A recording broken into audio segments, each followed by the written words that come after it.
방송에서 제공하는 투자 정보는 투자 판단에 대한 조언입니다. 방송에서 제공하는 주식의 가치, 가격 상승 및 가격 하락에 대해서는 방송사에서 보장하지 않습니다.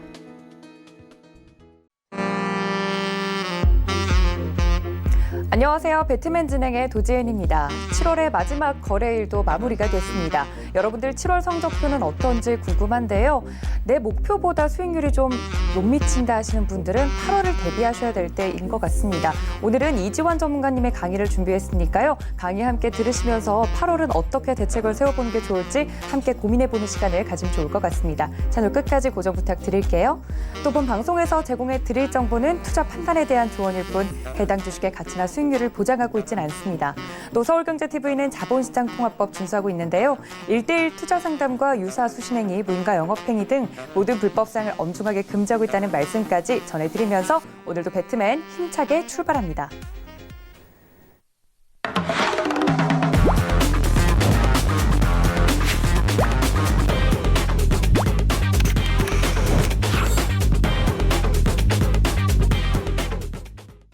네, 배트맨을 월요일과 금요일 든든하게 지켜주시는 위원님이시죠. 이지환 전문가님 모십니다. 위원님 어서 오세요. 안녕하세요.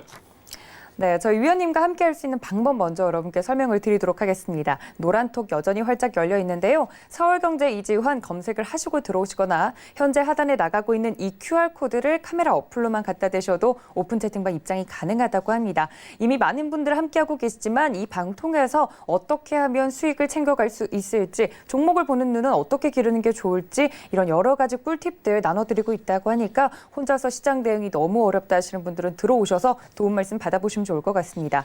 또 거기에 더불어서요. 위원님께서 금요일마다 배트맨 이 시간 통해서 알찬 강의를 꾸려주셨는데 시즌 1이 마무리가 되고 다음 주부터는 다른 위원님께서 준비를 하고 계시다고 합니다. 일단 위원님께서 좀 휴식 시간을 가지시고 더 알찬 강의로 돌아오실 예정이라고 하는데요. 위원님, 일단 시즌 1 강의가 끝이 났다고요. 정말 아쉬운데 다시 돌아오실 거죠, 위원님? 네, 제가 이 배트맨 시간의 강의를 지난 12월 달부터 해서 이번 7월 달까지 약 8개월간 연속해서 진행을 좀 했었습니다. 굉장히 이제 좀 짧지 않은 시간이었는데 많은 분들이 호응을 해주셨고, 좀 더 알차고 좋은 내용으로 다가오기 위해서 잠시 휴식기를 가지고 시즌2에서 다시 이제 뵈려고 합니다. 오늘은 이제 그런 점에서 이제 마지막 시간인데 사실 고민을 굉장히 많이 했습니다. 그러니까 어떤 내용을 들려드릴까 고민을 좀 했는데, 사실 이제 이 시간을 통해서 제가 투자 대가들의 투자 습관, 방법, 그리고 제가 경험에서 나온 부분, 그리고 우리가 꼭 알아야 될 부분, 그리고 이제 제가 좀 강조드렸던 왜 우리 개인 투자가분들이 좀 힘든 길을 가시는가라는 부분을 굉장히 말씀을 좀 많이 드렸는데요. 오늘은 이제 그런 부분들을 모두 다 모아서 랩업을 해서 한번 결론을 내보려고 합니다. 그래서 제목이 오늘은 우리 한번 이렇게 매매를 한번 해보자, 투자를 해보자라는 주제로 오늘은 정말 제 경험에서 우러나는 부분으로 말씀을 좀 드리려고 합니다. 아마 이제 많은 분들이 관심을 가지실 텐데 잠시 후에 바로 시작하겠습니다.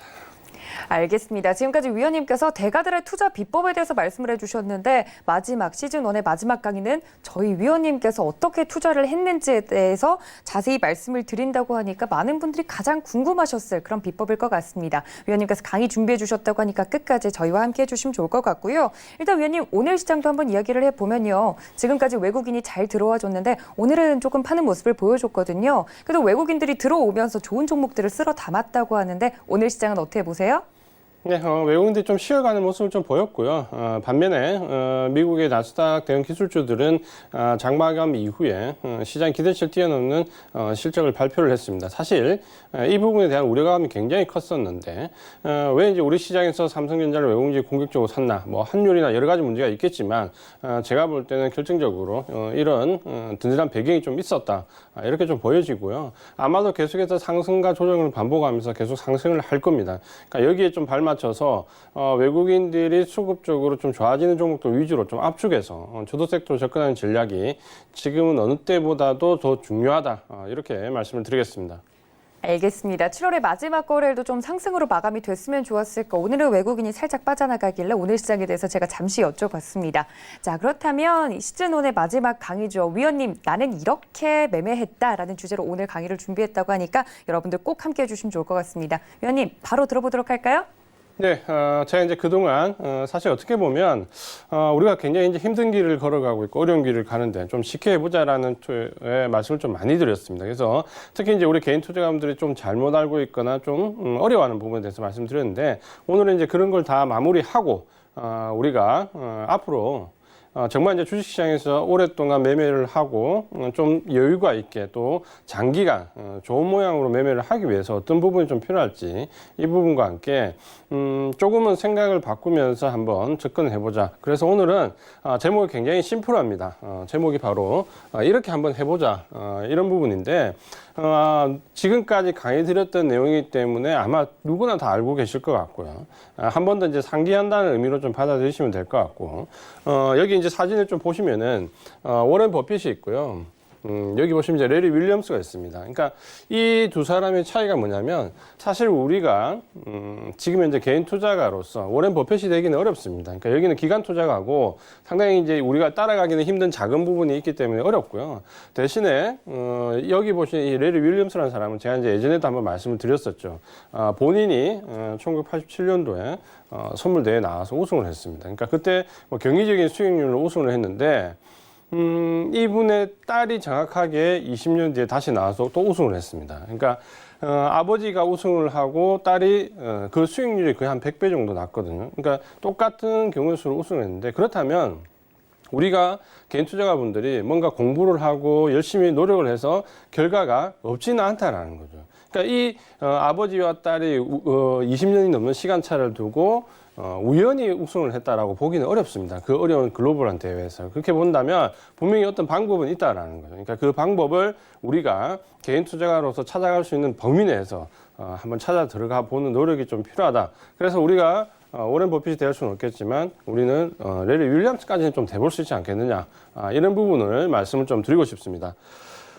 첫 번째 이제 말씀드릴 주제가 요즘은 어떻게 보면 인터넷이나 매체, 방송, 언론 굉장히 많은 정보가 쏟아지고 있습니다. 그러니까 이 쏟아지는 정보 때문에 예전에는 우리 개인 투자자분들이 정보가 없어서 투자하기가 어렵다라고 했는데 사실 지금은 정보가 너무 많은 게 문제가 되고 있죠. 그래서 이 정보들을 어떻게 가려들을 것인가 이런 적어도 주식 투자를 하기 위해서 이제 이걸 한 번쯤 걸러들을 수 있는 능력은 좀 필요합니다. 그러니까 그런 부분은 물론 이제 경험적인 부분도 필요하고 어느 정도 학습도 필요한데 제가 봤을 때 우리 개인 투자자분들은 최근에 이 넘쳐나는 정보에서 이 옥석을 좀 가리는 부분은 너무너무 필요할 것 같아요. 그러니까 왜 그런 부분이냐면 최근의 사례를 좀 보신다면 이런 거죠. 지난주 주말에 정확하게 제가 금요일 날 강의한 이후에 토요일, 일요일 쏟아졌던 뉴스가 대부분 이 뉴스가 굉장히 많았습니다. 뭐냐면 인텔이 급락을 했습니다. 그러니까 15% 넘는 급락을 했는데 이유가 기술적으로 보니까 12나노에서 정체돼서 7나노 이후에 제품을 생산하지 못하면서 AMD가 격차가 벌어졌다라는 뉴스가 대대적으로 나왔고 왜냐하면 그 당시에 IT 대형 기술주들이 버블이라는 뉴스가 지난주 이번 주 말고 지난주 한 주 동안 떠들었죠. 거기에 인텔까지 폭락을 했으니 뉴스가 어떻게 되는 거예요? 거기에 거의 어떻게 보면 인터넷 전체 도배되다시피 했었죠. 거기서 나온 뉴스가 이런 거였죠. 여기는 하나의 제목을 제가 그대로 따왔는데 흔들리는 인텔 제고 한숨 짓는 삼성전자. 그래서 삼성전자가 어려울 것이라는 뉴스가 굉장히 많았습니다. 이번 한 주에 삼성전자 흐름이 어땠습니까? 지난주에 그렇게 쏟아졌던 뉴스대로 폭락을 했습니까? 아니면 급등을 했습니까? 그러니까 결과는 반대로 나왔죠. 그러니까 이 부분을 어떻게 받아들일 것인가라는 부분에서 제가 지난주 금요일 날 상황이 이렇게 되고 난 뒤에 토요일 날 전화를 너무 많이 받았습니다. 삼성전자 어떻게 해야 되느냐? 라는 주위의 지인들부터 해서 전화를 정말 많이 받아요. 왜냐면 뉴스가 너무 쏟아지니까 걱정이 되니까 일단 저한테 전화를 하시는 분들이 굉장히 많았어요. 그래서 주말에 좀 쉬려고 하면 삼성전자, 좀 쉬려고 하면 삼성전자 계속 연락을 받았었거든요. 근데 실제로 삼성전자 떨어졌습니까? 올라왔습니까? 그럼 결과는 어땠나요? 그 부분을 좀 보시고 그 다음 또 이제 한 가지 좀 우려스러운 부분이 뭐냐면 요즘에는 좀 부정확한 뉴스도 많이 나온다는 거죠. 그러니까 그 대표적인 최근의 예를 보면 테슬라가 실적 발표를 했는데 실적이 굉장히 좋게 나왔다 그렇죠. 좋게 나왔는데 그때 나온 뉴스 중에 하나입니다. 2분기 실적 발표 앞둔 테슬라 흑자 달성할까? 월가 전망은 적자. 이제 이런 뉴스들이 나오는데 테슬라가 의도적이지 않든 실적이 공개가 됐죠. 왜냐하면 그 차량 판매 대수가 CEO가 그 메일을 외부에 노출을 시켰습니다. 그러니까 그게 의도됐든 의도되지 않든. 그러니까 테슬라의 자동차 판매 대수, 2분기 판매 대수가 다 공개가 된 거죠. 그러니까 실적이 산출이 된다라는 거죠. 왜냐하면 자동차 회사가 자동차 몇 대 팔았는가를 보면 실적이 나오잖아요. 그러면 누구나 흑자라는 걸 알 수 있습니다. 근데 뉴스는 이렇게 나온다 그렇죠. 굉장히 의아하다 그렇죠. 그러니까 이런 부분들을 우리가 좀 가려서 듣지 않으면 굉장히 오판을 할 수 있다라는 거예요. 근데 이런 부분은 오판을 할 수 있는 부분도 있고 또 사실에 근거해서 뉴스를 보내야 되기 때문에 당연히 그렇게 될 수밖에 없는 부분도 있습니다. 그러니까 그 부분을 한번 볼게요. 뭐냐면 이런 거죠. 예를 든다면 우리가 기본적으로 생각 그냥 할 수 있는 부분 객관적인 사실이 이런 겁니다. 인텔은 CPU에서 굉장히 강자를 가지고 있고 비메모리 본드에서 강자가 있는데 이 CPU가 교체가 되면 따라서 메모리들도 교체 수요가 발생합니다. 그러니까 CPU가 새로운 게 나오면 메모리도 수요가 늘어나는 당연한 부분입니다. 그러다 보니까 인텔이 폭락했다, 새로운 CPU가 나오지 않는다, 그러면 메모리 반도체 업체들도 새로 수요가 없겠네, 그럼 어렵겠네, 메모리 반도체가 어려우니까 삼성전자가 위기다. 자, 이런 거는 굉장히 그냥 단순하게 생각할 수 있는 부분이죠. 그러니까 뉴스들은 대부분 이런 사실에 근거해서 드러나는 부분만 보도를 하게 됩니다. 그러다 보니까 지난주 주말에 삼성전자 위기라는 부분이 이런 과정을 거쳐서 나오게 된 거죠. 근데 한 번 더 우리가 좀 생각을 해보면 우리가 이제 받아들이고 난 이후에 심층적인 부분에서는 또 다르게 나오는 거죠. 뭐냐면 이런 거죠. 인텔이 폭락했다. 왜 폭락을 했는가? 기술 개발이 늦었다. 12나노에서 5나노 못 갔다. 특히 인텔 같은 경우는 AMD와 틀리게 자체 생산입니다. 그러니까 삼성전자나 대만의 TSMC에 외주를 주지 않아요. 자체 생산인데 그럼 자기들의 기술이 없으니까 뭡니까? 그럼 앞으로 외주를 주겠는데? 자기들 기술이 없으니까 당연히 외주를 둬야 될 거 아니에요. 외주를 주면 대만의 TSMC가 위주가 되겠지만 전체 물량을 인텔은 몰아주지 않을 거니까 삼성전자도 일부 주겠네? 그러면 삼성전자는 호재가 아닐까? 없던 물량이 새로 생기는 거니까요. 그러니까 이렇게 생각을 해볼 수도 있고 또 한 가지는 인텔이 폭락을 했다. 12나노에서 기술이 멈췄는데 7나노에 AMD는 폭등을 했다. AMD가 폭등을 했는데 이런 거죠. 삼성전자와 AMD는 작년에 얼라이언스 동맹을 맺었습니다. 인텔에 대항해서. 뭐냐면 비메모리 반도체에서 삼성이 본기대에 올라가게 되면 AMD가 같이 발맞추기로 했던 이 얼라이언스 작년에 동맹을 맺었죠. 그렇다면 인텔이 폭락하고 AMD가 호재가 되면 그럼 동맹을 맺은 삼성전자는 호재가 아닐까? 이런 생각을 이제 할 수 있어야 된다는 거죠. 그러니까 이런 부분을 잊지 못하니까 여기에 나오는 뉴스를 가지고 지난주 주말에 계속해서 이제 불안에 떠는 거죠. 그래서 삼성전자에 매도를 하기 시작합니다. 그러니까 삼성전자가 안 돼, IT 섹터 어려워하니까 결국 한 달 동안 뭡니까? 3,500만 주나 매도를 했잖아요. 개인들은. 예, 계속해서 뉴스는 악재가 쏟아지니까. 삼성전자 실적 발표 이후에 급락. IT 섹터 미국 거품. 여기에 인텔 폭락. 순서가 맞잖아요. 그게 딱딱딱 맞물리니까 어떻게 됩니까? 한 달 동안 개인들은 3,500만 주를 매도를 했습니다. 삼성전자는. 그 3,500만 주를 고스란히 외국인이 다 쓸어 담았죠. 이런 걸 보시면은 쏟아지는 정보가 과연 우리한테 도움이 됐는가라는 부분을 한 번쯤은 생각을 해봐야 됩니다. 그러니까 예전처럼 우리가 인터넷이라는 부분이 없었을 때는 기관이나 외국보다 정보가 떨어져서 우리가 힘들다라고 했지만 사실 지금은 외국이나 기관보다 정보가 떨어지지 않습니다. 그러니까 정보가 너무 많은 게 문제가 되는 거죠. 그러니까 이런 부분을 한 번쯤 자기가 필터링을 할 수 있어야 되고 필터링을 본인이 못하겠다면 필터링을 할 수 있는 사람한테 의견을 구하는 것도 괜찮습니다. 그러니까 그렇게 쏟아지는 정보를 반드시 한번 필터링을 하자. 자꾸 그 뉴스대로 옮기려고 정보대로 옮기려고 하니까 엇박자가 날 수도 있다라는 부분 꼭 한번 기억해 주셨으면 좋겠습니다. 그다음에 이제 두 번째로 말씀드릴 부분은 이 부분입니다. 뭐냐면 차트는 딱 필요할 때만 보자. 그러니까 쉽게 말씀드리면 기술적 분석에 너무 몰입되면 안 된다는 거죠. 물론 저는 제가 기술적 분석에 강하다는 부분을 강조를 많이 합니다. 왜냐하면 제가 강의 시간에 항상 서두에 말씀드렸지만 사실 우리 개인 투자자분들이 기업을 펀더멘탈 분석한다? 제가 볼 때는 거의 불가능합니다. 왜냐하면 애널리스트들이 분석을 해도 그 업종에 있는 사람들한테 가면 수박 겉핥기라는 표현을 대부분 하거든요. 실제로 그렇잖아요. 근데 우리 개인이 그런 현재 가치와 미래 가치를 분석할 수 있는 좀 어렵잖아요. 그러면 객관적으로 우리가 접할 수 있는 거는 결국에는 기술적 분석인데 물론 그 방법은 맞지만 너무 기술적인 분석에 몰입되다 보니까 오판을 또 많이 하게 된다는 거죠. 그래서 저는 차트는 가급적이면 딱 필요할 때만 봤으면 좋겠다라는 부분을 말씀을 드리고 싶어요. 그러니까 그 필요한 때가 언젠가 지금 말씀을 드릴게요. 지금 보시는 차트는 눈에 너무 익죠. 어떤 차트입니까? 삼성전자 차트입니다. 이 삼성전자 차트가 보시면 계속해서 행보 구간에서 어려움을 겪다가 6월 초가 들어왔을 때 한번 급등을 했습니다. 반짝 상승했죠. 굉장히 기대감을 가졌는데 그대로 눌러졌습니다. 이때부터 이제 개인들은 삼성전자에서 멀어지기 시작합니다. 그러니까 이전에 코로나 급락 때 행보 구간 때 굉장히 잘 버텨왔던 개인들이 한번 급등하고 눌려지는 구간에서부터 물량을 이제 매도하기 시작하는 거죠. 했는데 그 이후에 또다시 행보를 하는 거죠. 그러니까 이 구간에서 물량이 계속해서 외국인도 넘어가는 구간인데 이런 실망 매물이 한번 나오고 행보를 하고 여기가 어떤 지점이냐면 삼성전자 실적 발표일입니다. 잠정 실적 발표일. 실적이 굉장히 좋게 나왔죠. 그러니까 실적이 좋게 나온 날 급락을 시켜버렸죠. 들어올렸다가 그대로 내려 꽂았습니다. 그러니까 이렇게 돼버리면 어떻게 되냐면 잘 버텨왔던 개인들도 실망 매물의 행보에 잠정 실적 발표날 굉장히 실적이 좋게 나왔는데 그날 장대 음봉으로 눌러버리면 기술적으로 보면 어떻게 보입니까? 이중고점이죠, 이중고점. 그렇게 딱 생각이 들잖아요. 그렇죠. 올라가야 될 자리에서 내려 꽂힌다는 거예요. 이중고점이고 기술적 분수를 모르는 사람이면 상관없는데 기술적 분수를 보신다면 이거는 앞으로 예상되는 그림이 딱 이런 부분이라는 거죠. 이중고점. 요렇게 되겠구나. 삼성전자 이제 희망이 없어. 라는 오판하기가 굉장히 좋은 차트입니다. 그러니까 누군가는 인위적으로 이렇게 만들어 갔겠죠. 그럼 이제 그 누군가는 제가 말씀을 안 드려도 알 수 있겠죠. 시장 움직이는 주체 중에서 누군가는 이렇게 그림을 만들어 갔다는 거죠. 그러면 우리가 이 부분을 잘 보시면요. 이 앞에 왜 갑자기 삼성전자가 급등이 나왔고 이런 행보가 나온 다음에 실적 발표나 급락이 나왔냐라는 부분은 그렇게 단편적으로 끊어서 생각할 부분이 아니고 이 부분은 다 이어져 있다라는 거죠. 그러니까 여기서 누군가 들어올려서 눌렸던 쪽이 여기서 다시 들어왔다 눌린 쪽과 같다라는 거죠. 그러니까 이런 부분들을 너무 기술적으로 몰입하다 보면 저 그림은 우리가 기술적으로 생각하는 이중고점이 됩니다. 그리고 상황적으로 봤을 때, 정황적으로 봤을 때 그럴 확신이 더더욱 들 수밖에 없는 날입니다. 근데 이 이후에 이제 그림을 좀 보시면은 좀 이제 달라져 간다는 거죠.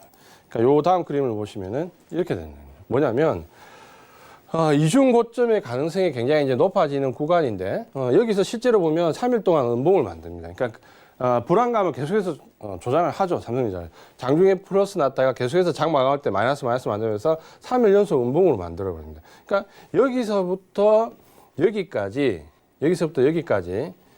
개인들이 매도한 물량이 한 5천만 주가 넘습니다. 굉장히 많은 물량입니다. 그러니까 딱 여기서부터입니다. 딱 여기서부터 여기까지 물량이 5천만 주가 넘는데 고스란히 이제 외국인이 다 쓸어갑니다. 그러니까 이런 기술적인 모양에서 개인들은 이미 물량이 털리기 시작했고 다시 행보를 하면서 계속해서 물량이 나가는 거죠. 그랬다가 뭐냐면 이 구간에서 뭡니까? IT, 미국의 IT가 뭐 닷컴 버블이라는 말도 안 되는 얘기도 나오면서 IT주가 실적 발표 날 때 굉장히 큰 코 다칠 것 같은 그런 내용의 뉴스도 계속 나온다고 했죠. 그래서 개인들은 5천만 주 이상을 팔았는데 삼성전자는 급등을 해버렸다는 거예요. 그렇죠? 계속해서 제가 이 시간에 삼성전자 물량을 넘기면 안 된다. 요게 어려운 구간이지만 요 구간이 지나면 삼성전자가 올라갈 것이다라고 말씀을 계속 드리지만 물론 이제 우리 서울경제TV를 보는 시청자분들은 그러시지 않으셨겠지만 이 방송을 못 보신 분들은 물량을 다 넘기셨다는 거죠. 그러니까 요렇게 차트는 쉽게 말하면 이런 거죠. 누군가 인위적으로 이렇게 행동해 달라고 할 때 그림을 만들어 갈 때 그렇게 행동에 따라가게 된다는 거죠. 그래서 제가 예전에 말씀드렸던 부분이 그거죠. 아주 깊게 디테일하게 알거나 아니면 모르는 것도 괜찮다는 거죠. 너무 멀리, 그러니까 아주 멀리서 보거나 아니면 아주 디테일하게 가까이서 보거나 명확하게 방향을 정하고 보셔야 됩니다. 그래서 차트는 그럼 언제 봐야 되느냐? 두 가지만 보시면 됩니다. 두 가지가 궁금할 때. 언제냐면 첫 번째는 다 알고 계시는 거죠. 트렌드와 타이밍입니다. 뭐냐면 첫 번째 타이밍입니다. 진입과 청산을 할 때 어디서 진입을 하고 어디서 청산을 할 거냐는 위치를 정할 때만 보시면 됩니다. 그러니까 이 종목은 이미 내가 벌써 사기로 결정이 되어 있는 상태고 이 종목을 어디서 살 거냐라는 부분과 어디서 팔 거냐라는 부분을 할 때 참고를 하면 된다는 거죠.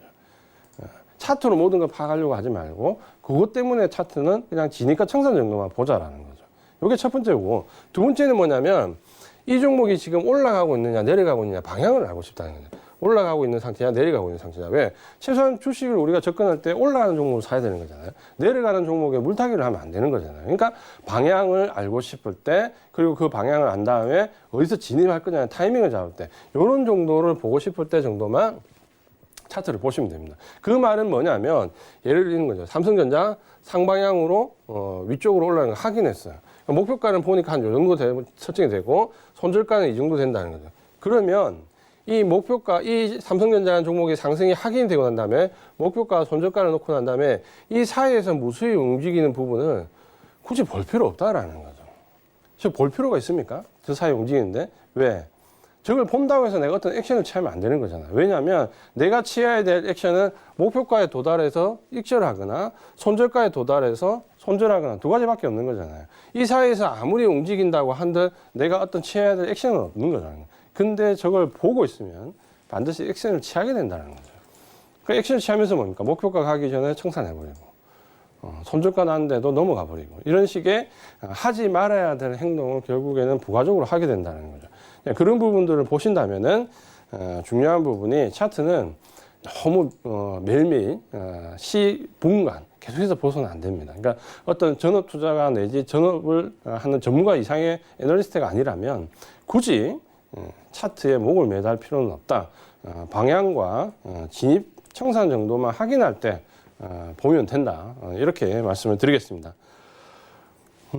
그리고 이제 그 다음 부분 좀 보시면은 우리가 종목을 선정할 때 너무 무작위로 들어가시는 분들 많습니다. 그러니까 너무 또 디테일하게 들어가도 안 되지만 적어도 예를 들어서 누가 주위에 있는 지인이 혹은 어떤 언론이나 방송에서 이런 종목이 좋다라고 했을 때 그 종목이 좋은지 안 좋은지 받았을 때 최소한 이 몇 가지 정도는 확인해야 됩니다. 그러니까 어려운 것도 아니고 아주 심오한 것도 아닙니다. 가장 기본적인 것 몇 가지 정도는 확인을 하고 종목으로 들어가 보자. 그래서 사고 싶은 종목이 발생하면 최소한 이것만은 확인해야 됩니다. 아주 최소한도로 확인해야 될 부분이 있습니다. 첫 번째는 뭐냐면 그 종목이 속해 있는 섹터입니다. 업종이 될 수도 있고 좀 요즘에 이제 섹터라고 좀 테마가 많기 때문에 섹터라고 좀 규정을 짓는데 뭐냐면 내가 사고 싶은 종목이 주도 섹터에 들어있는 건지 아니면 비주도 섹터에 들어가 있는지 아니면 정말 한 개 섹터에 들어가 있는지 이런 정도는 기본적으로 인지를 하고 들어가야 됩니다. 예를 들어서 내가 사고 싶은 종목이 주도 섹터에 있다면 이 종목은 조금 여유가 있겠고 다소 흔들림이 있더라도 좀 길게 가져갈 수 있겠구나라는 생각을 할 수 있을 거고요. 비주도 섹터에서 들어갔다면 이 종목은 섹터는 안 좋은데 종목 자체가 좀 모멘텀이 있으니까 좀 짧은 관점으로 빠르게 치고 나와야 되겠구나 이런 정도의 생각을 좀 할 수도 있을 거고 또 한편으로는 한 개 섹터는 들어가면 안 되지만 들어갈 경우도 있습니다. 장기적으로 투자하시는 분들은 오히려 한 개 섹터를 좋아합니다. 왜냐하면 결국 한 개 섹터에 들어가 있는 분은 섹터가 전환이 되거든요. 다른 쪽으로. 그러니까 그 전환 기대감을 가지고 아예 바닥권에서 들어가겠다는 아주 장기로 보겠다는 그런 논리가 좀 설릴 수 있는 거죠. 그러면 내가 사고 싶은 종목이 주도 섹터인지 비주도 섹터인지 혹은 한 개 섹터인지 그러니까 대충 어느 속해 있는지 정도는 봐야 된다는 거예요. 우리 부동산 살 때는 그렇게 하시잖아요. 아파트 사실 때 이 아파트가 용산에 있는 건지 강남에 있는 건지 구분해서 사시잖아요. 그러니까 그런 정도의 섹터 정도는 확인을 꼭 한번 해보자. 이렇게 말씀을 좀 드리겠고요.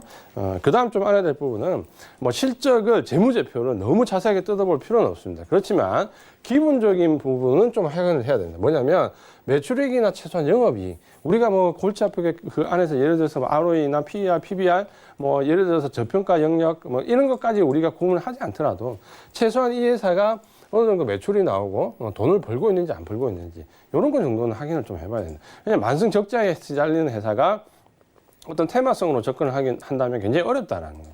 그래서 적어도 확인하는데 제가 이 부분은 이전 강의 때 자세히 말씀드렸잖아요. 한 3년 정도 놓고 요즘 HTS 켜면 한 4년치가, 4, 5년치가 기본적으로 나옵니다. 3년 정도 놓고 올해, 작년, 재작년 트렌드가 매출액이 올라가고 있는지 정체된 상태인지 영업이익이 올라가고 있는지 내려가고 있는지 이런 거 정도는 확인을 좀 해야 된다는 거예요. 그러니까 최소한 보시면은 매출액이나 영업이익이 올라가는 회사를 찾으시면 됩니다.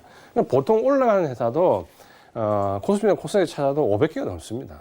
거의 한 1000개 육박합니다. 저 3년 연속 올라가는 회사 찾아도. 그러니까 그 안에서 찾아도 충분한데 굳이 내가 실적이 안 좋은 회사를 어떤 다른 부분에 의해서 찾아야 될 필요가 있느냐. 그럴 필요는 없다라는 거죠. 그래서 저는 보통 시스템을 활용해서 기술적인 부분에서 좋은 종목을 찾아도 이런 거 정도는 기본적으로 확인해서 좋지 않으면 일단 배제를 시켜버립니다. 그러니까 최소한 3년 정도의 매출액이나 영업이 이 회사가 진짜 돈을 벌고 있는지 못 벌고 있는지 정도는 확인을 하자. 이런 말씀을 좀 드리고 싶습니다. 그 다음 이제 수급인데요. 수급도 너무 어렵게 볼 필요 없습니다. 우리가 뭐 자세하게 본다고 해서 그게 맞지도 않고요. 사실 정확하지도 않습니다. 제가 좀 객관적으로 말씀드리면 뭐 외국인이 샀다고 해서 전부 외국인이 산 것도 아니고 외국인이 또 외국인 계좌로만 매매를 하지도 않습니다.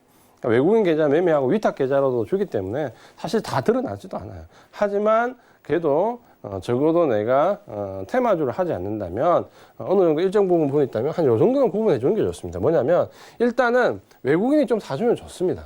그러니까 외국인은 요즘에 최근에 경향을 보면 바닥권에서 사지 않습니다. 그러니까 바닥에서 상승한 이후에 어느 정도 상승 구간에 들어갈 때 사거든요. 지금 이제 외국인들 많이 사잖아요. 우리 코로나19 금융 때 바닥에 샀습니까? 안 샀잖아요. 작년에도 마찬가지입니다.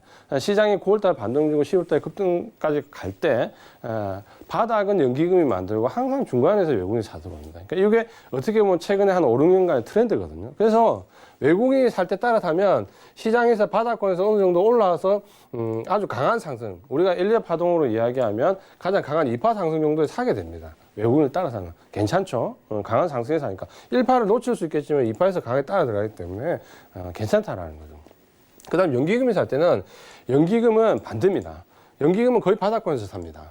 항상 바닥권에 도달했을 때, 물론 이게 어떤 다른 경제 외의 논리에서 시장을 받쳐야 될 경우도 있지만 사실 그런 경우보다 연기금은 요즘 실제 수익률 논리이기 때문에 코스피 정도 PER 정도를 놓고 봅니다. 그러니까 여기서 바닥권에 샀다가 반등 주고 올라오면 한 2100선이나 코스피 기준으로 하천 2150선 정도 되면 또 안 삽니다, 많이.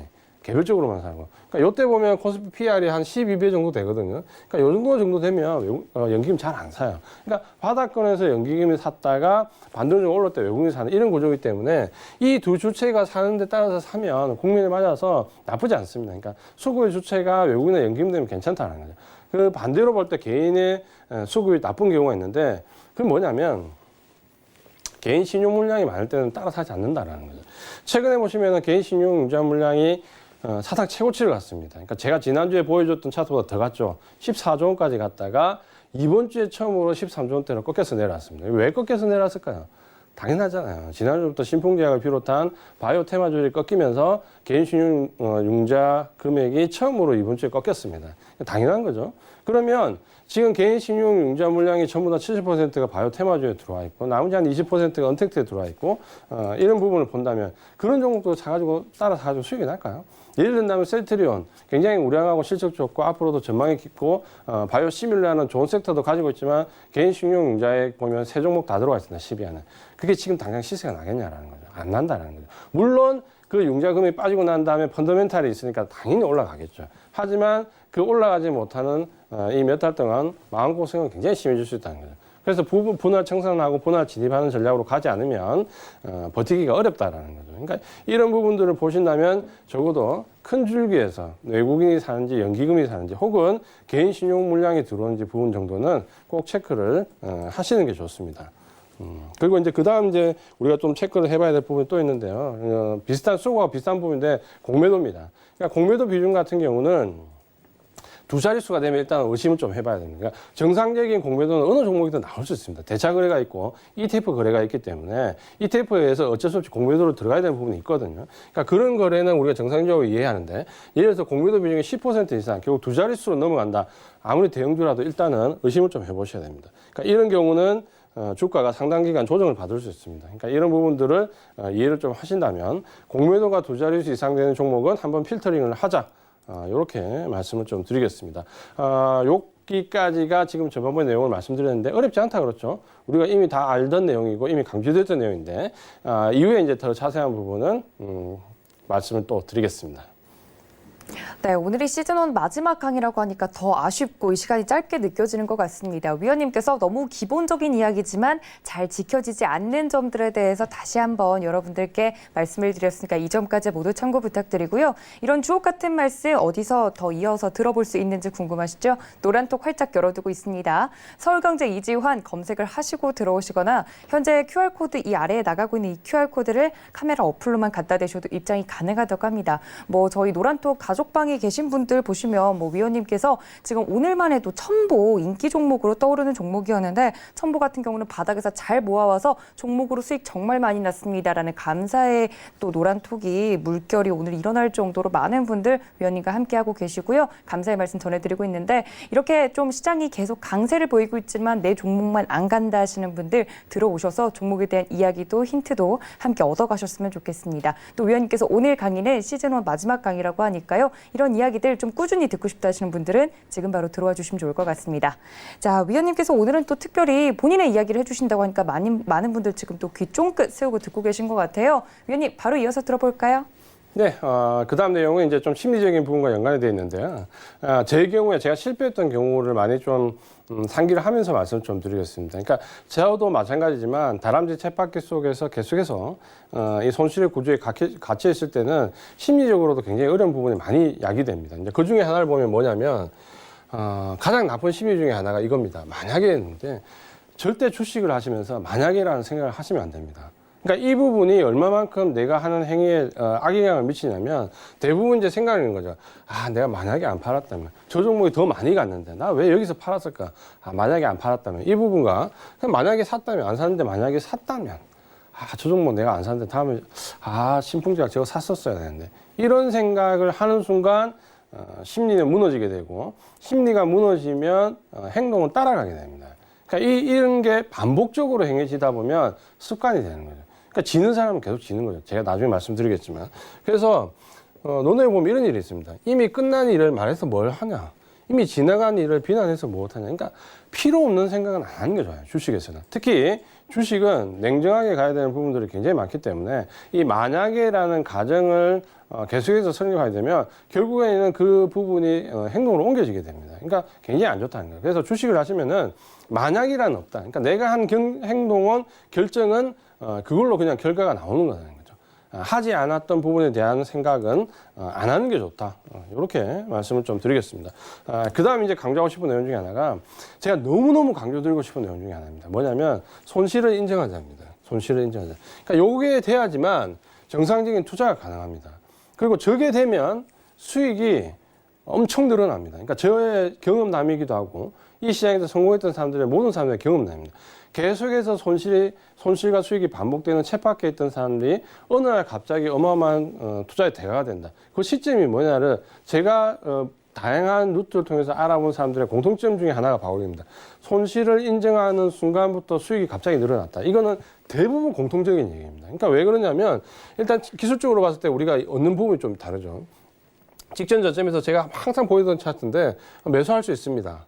기술적으로 봤을 때 직전 저점 구간에서 양봉이 나오는 부분에서 받는 부분이기 때문에 한번 매수해 볼 수 있다라는 거죠.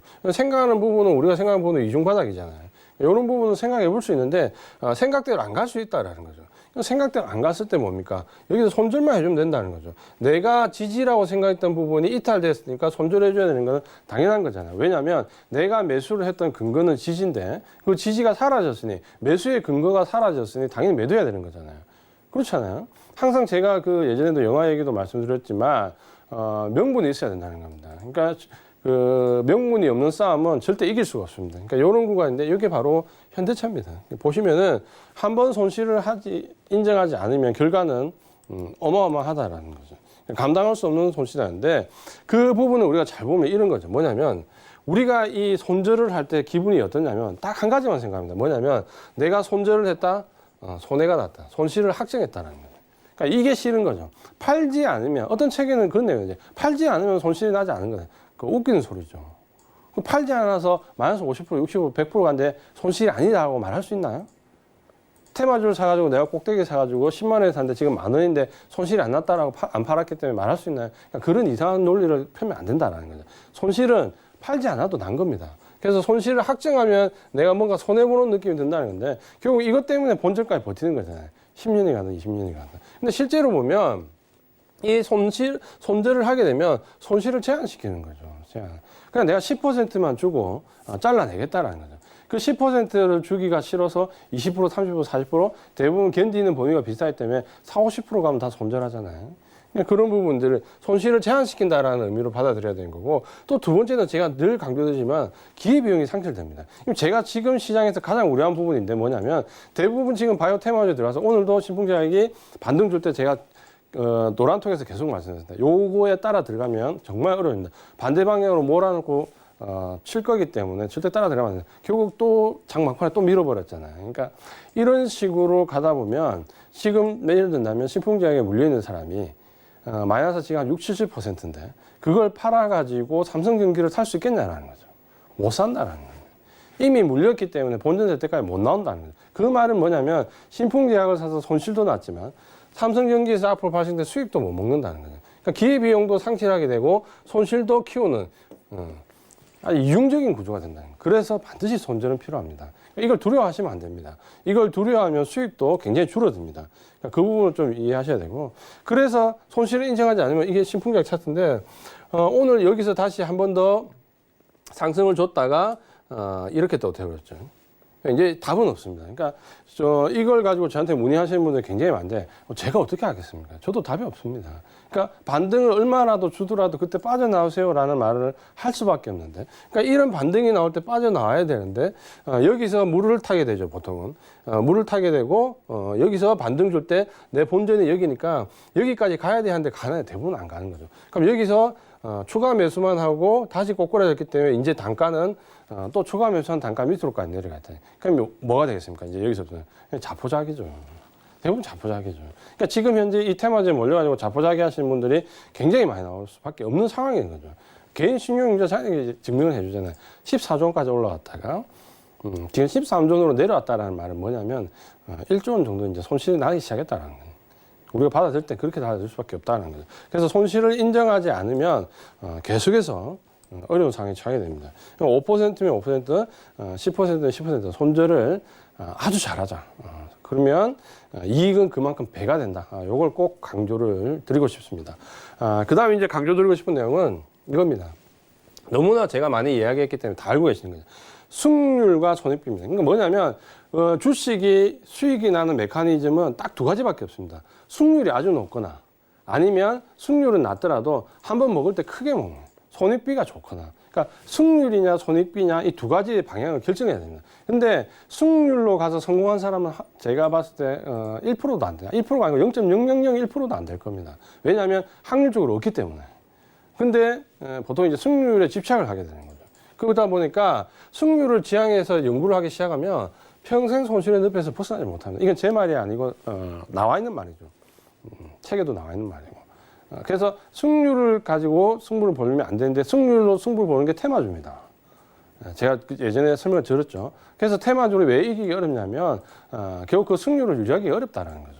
두 번째는 뭐냐면 이 손익비라는 거는 단순하게 생각해야 됩니다. 손실이 안 나는 게임은 없어요. 그러니까 주식은 확률 게임이기 때문에 손실과 수익이 반복되는 겁니다. 다만 손실 금액보다 이익 금액이 많으면서 주식 투자는 성공하게 되는 거죠. 플러스와 마이너스를 합했는데 플러스가 더 많으면 되는 거지 계속해서 이익이 나는 승률 게임은 없습니다. 그러니까 그 부분을 빨리 인지를 하시는 게 수익으로 가는 가장 빠른 방법입니다. 그러니까 이 내용은 제가 이전에도 한번 말씀드렸던 부분인데 일본의 유명한 아주 전설적인 투자가입니다. 이 사람의 내용은 뭐냐면 이런 거죠. 이 시장에는 승률이 좋은 사람들이 엄청 많다는 거예요. 자기는 언제나 항상 그런 사람들을 보면 60, 70%의 경이적인 승률을 항상 자랑한다는 거예요. 그래서 내용은 저번에 말씀드린 것과 똑같습니다. 근데 나는 그렇지 못하다. 근데 이 사람이 수십 년이 지난 다음에 지금 생각해 보면 뭐냐는 거죠. 오랜 시간이 흐르는 동안 높은 승률을 자랑했던 사람들은 하나둘씩 사라져서 지금은 자기 옆에 한 명도 없다니. 저도 굉장히 많이 느낍니다. 그러니까 굉장히 승률 좋고 테마주 거래 잘한다고 생각했던 사람들인데 한 10년, 20년 지나 보면 없어요, 주위에. 그렇게 수익을 자랑했던 사람들이 없다라는 거죠. 결국에는 손익비 싸움을 한 사람들만 남아있고 승률로 승부했던 사람은 주식시장에 존재하지 않는다라는 거죠. 저는 이 의견은 100% 동의합니다. 왜? 제가 지금 20년 전에 저하고 같이 같은 스타트 단계에 섰던 어떻게 보면 제 동료들도 이 시장에 지금 남아있는 사람과 남아있지 않은 사람이 극명한데 대부분은 이제 이 결과에 따른다는 거예요. 그래서 주식은 절대 승률을 높이는 게임이 아니고 손익비 싸움을 하는 게임이라는 거를 꼭 인지를 하셨으면 좋겠습니다. 요거는 꼭 말씀을 드리고 싶습니다. 그리고 이제 그 다음 부분은 이제 습관인데, 보통 이제 우리가 착각하는 게 있습니다. 뭐냐면, 이 주식에서의 습관과 우리가 생활적인 부분에서 습관을 혼동하시는 분이 있습니다. 뭐냐면, 습관은 본인이 그냥 노력에 의해서 그냥 만들어 간다라고 만들 수 있다라고 생각하는 거예요. 근데 절대 그렇게 생각하시면 안 됩니다. 뭐냐면, 우리가 이 주식시장에서 보시면 수익 나는 사람은 계속해서 수익이 납니다. 손실이 나는 사람은 계속해서 손실이 납니다. 이거 바뀌지 않아요. 그러니까 그 투자가가 1년 됐든 5년 됐든 10년 됐든 한 2, 3년부터 수익 나는 사람은 10년 돼도 수익이 나고요. 1년째 손해났는데 5년째 손해나면 10년이 가도 손해가 난다. 그러니까 경험이 늘어나고 경력만 늘어났을 뿐이지 이익은 안 난다라는 거죠. 그러니까 그 부분이 뭐냐면 이미 습관으로 굳어졌다는 거예요. 습관으로. 근데 이 무서운 게 뭐냐면 최근에는 이 뇌과학과 관련돼 가지고 이 분석하는 심리책이 많이 나오는데 주식시장과 접목하는 책도 많이 나옵니다. 제가 예전에 노란톡에서 2권을 소개시켜 드렸는데 거기서 이제 자세하게 분석하는 내용들을 보면 우리가 이게 단순하게 그냥 자기 의지로 생각할 부분은 아니다라는 거예요. 뭐냐면 결국 이 습관이라는 거는 내가 그렇게 받아들입니다. 습관이라는 거는 뭐냐면 의식적으로 계속해서 반복적으로 그 행동을 하잖아요. 그러면 이 반복이 계속되면 신경 자체가 반해서 반영구적으로 회로가 형성된다. 그러니까 내가 완전히 그쪽으로 굳어진다는 거예요. 실패했던 경험을 계속해서 노하우를 가지고 반복적인 행위를 하면 실패가 내 뇌에 각인되어 있습니다. 그러니까 내가 의식하지 않으면 자연스럽게 실패의 길로 걸어갑니다. 내가 어떤 방법으로든 성공했고 그걸 습관화시켜서 노력을 해서 행동 패턴을 만들어 놓으면 자기가 별 의식 안 해도 결국 성공의 길로 들어갑니다. 그러니까 이게 굉장히 무서운 거거든요. 그러니까 이렇게 습관으로 굳어지기 전에 반드시 자기 노력으로 이 패배 습관에서 벗어나야 됩니다. 그러니까 그 부분들을 꼭 한번 생각해 보신다면 최근에는 그 심리와 관련된 부분에서 굉장히 많이 나옵니다. 어떤 부분이 많이 나오냐면 이 부분을 조금만 더 말씀드리고 넘어가면 우리가 주식시장에서 이런 상승과 하락을 계속해서 반복합니다. 그러니까 고점도 나오고 저점도 나옵니다. 그러면 최근에는 어느 정도로 이 디테일하게 발달되어 있냐면 고점에서 매도하는 사람의 심리와 매수하는 사람의 심리, 저점에서 매수하는 사람의 심리와 매도하는 사람의 심리를 정확하게 다 분석해 놓습니다.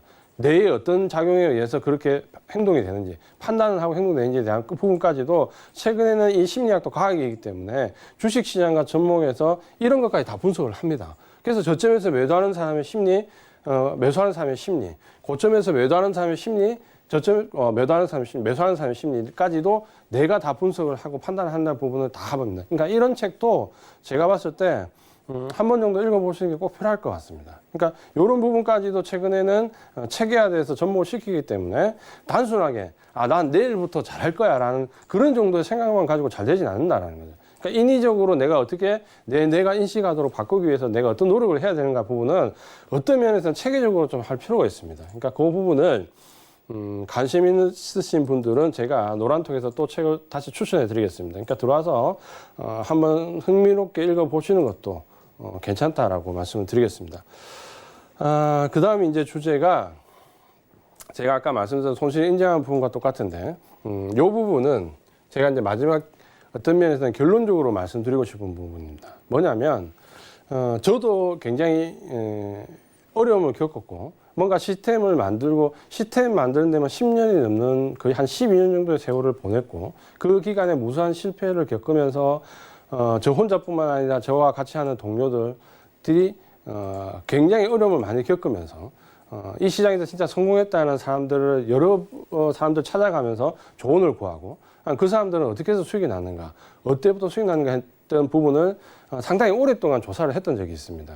지금부터 한 10년 전인데 그때 제가 그 조사를 하면서 느꼈던 부분이 뭐냐면 대부분 공통적인 의견이 있습니다. 그러니까 성공한 사람, 어떤 사람은 제가 테마적으로 성공한 사람도 한 명은 봤습니다. 테마적으로 성공한 사람, 상품 선물로 성공한 사람, 여러 가지 성공한 경우의 수는 다 다르고 과정도 다르고 성공했던 방법은 당연히 알려주지 않죠. 노하우도 다른데 공통적인 부분 딱 한 가지를 꼽으냐면 뭐냐면 바로 이겁니다. 그러니까 그 사람들도 어려움을 상당히 겪어가다가 뭐냐면 손실을 인정하는 순간부터 수익이 나기 시작했다. 이거는 거의 100명한테 물어보면 99명이 이 얘기를 합니다. 그러니까 손실과 이익과 반복되고 어떨 때는 이익이 났다, 어떨 때는 손실이 났다 반복되다가 어느 순간에 손익분기점이 이렇게 넘어서 이렇게 갑니다. 그러니까 성공한 사람들의 경우는 대부분 실패한 사람들은 이렇게 가겠죠. 이렇게 가는데 여기 정도의 그럼 어떤 큰 변화가 있었냐라는 부분이 제가 가장 궁금해했던 부분이거든요. 어떤 계기가 있었기 때문에 뭔가 새로운 노하우를 찾았나? 아주 시스템적으로 굉장히 좋은 시스템을 찾았나? 라고 했을 때 대부분은 저 얘기를 했습니다. 여기 정도에서 이 시스템은 내가 가진 능력은 여기 이런 부분이 안 되는구나 라는 부분을 인정하기 시작하면서부터 수익이 이렇게 됐다는 거죠. 저는 저 의견에 정말 제 경험적으로 전적으로 동의합니다. 그러니까 저 말이 저는 100% 맞다고 생각합니다. 왜냐하면 제가 정말 승률을 쫓아서 들어가는 그런 철없는 연구를 아주 오랫동안 진행했기 때문에 뭔가 분명히 이 시장에 통하는 절대적인 방법이 있을 거다. 90% 넘는 승률을 기록할 수 있는 방법이 있을 거라는 환상을 쫓아서 오랫동안 시스템 연구를 했기 때문에 결국에는 그 작업을 마무리하는 시점에 느낀 부분은 역시 똑같았습니다. 아, 내가 가진 한계는 이거고 약점은 이거고 이런 부분에서 일어나는 손실은 내가 어떻게 컨트롤할 수가 없는구나. 인정을 해야 되는구나. 그러면 이 시스템은 10번 정도 들어가면 4, 5번은 지게 되겠다. 반면에 이기는 4, 5번에서 수익이 완전히 좋아질 수 있다는 확신을 가지면 성공하겠구나라는 그런 부분이 꼭 필요하다는 거죠. 그 다음 두 번째는 뭐냐면 수익이 만들어지는 속도를 잘 생각해야 됩니다. 수익이 어느 날 갑자기 이렇게 만들어지지 않습니다. 수익이라는 거는 서서히 이렇게 쌓여가는 거지 어느 날 갑자기 이렇게 만들어지잖아요. 급등주와 똑같습니다. 어느 날 갑자기 내려갑니다. 그러니까 수익이라는 거는 정상적인 방법에 의해서 꾸준하게 쌓여지는 부분에 의해서 만드는 거지 급하게 들어가지는 않는다라는 거죠. 그러니까 이 얘기를 다르게 하면 뭐냐면 제가 이 말은 제가 만들어낸 말인데 뭐냐면 제가 항상 강조를 하잖아요. 이 주식시장은 여유 있는 돈이 급한 돈을 잡아먹는 것이다. 결국 여유 있게 가는 돈이 급한 돈을 잡아먹는다는 것은 시간이 해결해 준다는 거죠. 급한 돈은 뭐냐면 수익을 빨리 내야 되는 거예요. 당장 내가 저 테마주 사서 지금 시점에서 분봉을 보고 잘 들어가면 15%, 20% 먹을 수 있는데 라는 생각을 하기 시작하면 이제 무너지는 시점인 거죠. 그게 한 번 성공하겠죠. 2번 성공하겠죠. 그럼 뭐냐면 이렇게 되는 거죠. 결국 내가 테마주에 추격해서 들어가서 먹는 폭이 5%에서 10%는 거예요. 신풍제약 보셨죠? 어떻게 됐습니까? 60% 내려갑니다, 하루에. 상한가에서 상한가까지. 결국 내가 상한가에 따라 들어가서 다음날 한 10%, 15% 먹고 매도해야지 생각해서 들어갔던 사람이 한 번에 60% 마이너스 60% 납니다. 그럼 그동안 5%, 10% 먹은 거 뭡니까? 10번 먹었는데 한 번 먹은 손실보다 작습니다. 5%, 10%, 5% 10번 먹었는데. 이런 싸움을 90% 확률로 가지고 자기 승률이 있다 해도 절대 성공 못 합니다. 그렇죠? 근데 우리는 이제 이렇게 들어간다는 거죠. 왜? 여실히 증명해 드렸잖아요. 제가 월요일날 그 시장 분석은 계속 진행을 하는데 그때 보시면 수급의 변화를 한번 최근 2달과 이전 2달을 한 비교해서 보십시오. 같은 방송을. 그때 개인이 뭐를 샀고 지금 최근 2달 동안 개인이 뭐를 샀는지. 이 2달 동안 샀던 개인들은 이전에 샀던 개인과 다른 개인이랑 똑같은 개인이라는 거죠. 근데 어느 순간부터 시장이 흔들린 이후에 바로 우리는 테마주에 접근해서 지금 이 상황까지 왔다라는 거죠. 잘 한번 생각을 꼭 해보시기 바랍니다. 그래서 결론적으로 제가 말씀드리는 부분은 오늘 말씀드렸던 내용 정도가 어떻게 보면 제가 봤을 때 너무 기술적인 부분이나 지식적인 부분보다도 사실 우리가 투자하는데 이런 부분들이 더 중요하지 않을까 이런 생각을 굉장히 많이 합니다. 이렇게 많이 하고 제가 20년 이상 노하우를 가지고 시장에 접근할 때 제 주식 좌우명이 있습니다. 그러니까 이 노란통에서는 한번 공개를 했는데 사실 방송에 공개하기는 창피한 부분인데 제가 오늘 마지막 강의이기 때문에 제가 매일 아침마다 시장 시작하기 10분 전에 이거를 마음속으로 꼭 몇 번씩 되뇌고 들어갑니다. 그 내용이 뭐냐면 이겁니다. 좀 부끄러운 얘기지만 항상 마음속으로 생각입니다. 나는 지난 20년간 나의 노력을 믿는다. 나는 나의 강인한 멘탈을 믿는다. 나는 나의 훌륭한 인격을 믿는다. 나는 그래서 나를 믿는다. 물론 나는 노력을 다른 사람보다 적게 했을 거고요. 멘탈도 강하지 않습니다. 훌륭한 인격도 없습니다. 그렇지만 저렇게 될 거라는 믿음을 가지고 들어가는 거죠. 항상 주식시장 시작하기 전에 아침에 이거를 꼭 거의 한 10년 넘게 되뇌이고 들어갑니다. 그러니까 그때는 10년간의 노력이 지금 11년, 12년 해서 지금 20년이 넘는 부분이 들어왔는데 이 주식시장에서는 자기 자신을 믿지 않으면 할 수 없습니다. 자기의 멘탈을 믿어야 되고 자기의 노력을 믿어야 되고 그리고 하지 말아야 할 행동을 안 하려면 자기 인격을 믿어야 됩니다. 그러니까 이걸 믿으면 노력과 멘탈과 인격을 믿으면 결국 나를 믿어야 된다는 거예요. 그러니까 나는 나를 믿습니다. 주식을 하는 동안에는. 그러니까 이런 생각을 가지고 접근을 해야지 어느 정도 나도 성공할 수 있지 않을까라는 기대감을 가는 거죠. 그러니까 나도 저렇게 되지 못하지만 항상 이런 부분이 필요하다는 부분. 우리가 개인 투자가분들이 시장에서 얼마든지 살아남을 수 있고 좋은 수익을 거둘 수 있다는 부분. 마지막으로 강조를 꼭 드리고 싶습니다. 네, 저희 위원님의 20년 노하우가 꽉꽉 담긴 시즌1 마지막 강의였습니다. 금요일 날 강의는 저희 위원님께서 마지막이지만요. 월요일마다 배트맨 통해서 나오실 예정이니까 너무 아쉬워하시진 마시고요. 노란톡도 활짝 열려 있다는 점까지 여러분께 다시 한번 알려드리면서요. 오늘 마무리를 해보도록 하겠습니다. 1시간 동안 강의해 주신 저희 위원님 보내드리면서 인사 말씀 나눌게요. 위원님, 월요일 날 뵐게요.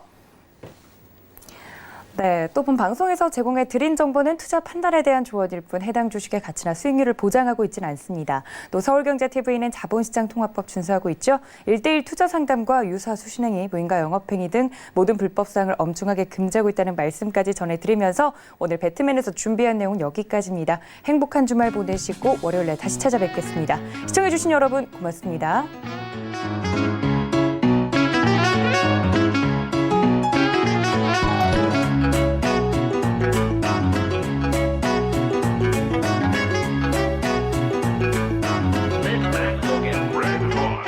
Now go!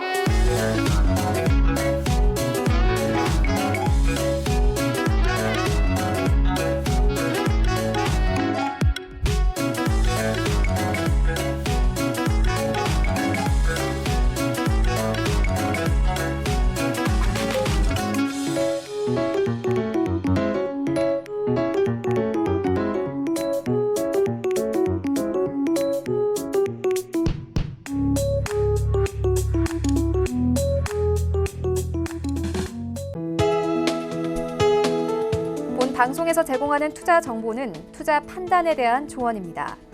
방송에서 제공하는 주식의 가치, 가격 상승 및 가격 하락에 대해서는 방송사에서 보장하지 않습니다.